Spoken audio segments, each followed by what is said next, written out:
the last decade, we have spent $1 trillion on war at a time of rising debt and hard economic times.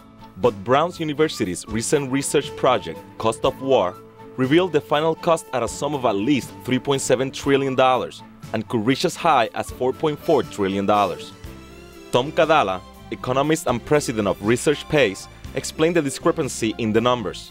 The business impact of war has cost us close to $1.3 trillion, but the social impact of war has been much higher, closer to $4 trillion. Now, we've heard Obama speaking, and he has basically quoted the number of $1 trillion. He's referring to the operations cost of war, not the social cost. Mr. Kadala says the business of war is very expensive because it involves many costs beyond operation. In his opinion, the money being borrowed for war could be better used in social programs. Those dollars are going to the foreign investors who are buying our T-bills, to the Chinese, to people in Europe, and hedge funds and so forth.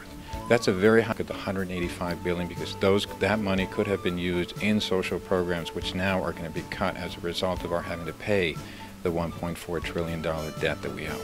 At 10 years and counting, the wars in Iraq and Afghanistan are the longest in U.S. history. Not surprisingly, they also have the highest price tags. Most important right now is to realize that this war has cost us close to $100 billion a month. To just round some numbers out, you can see over 10 years, that's $1.4 billion just about, which is very close to the very same number that we speak of the deficit.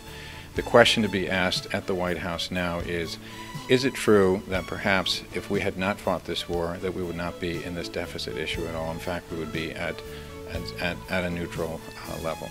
According to the research project, Cost of War, those numbers will continue to soar considering overlooked costs such as long-term obligation to wounded veterans and projected war spending from 2012 through 2020.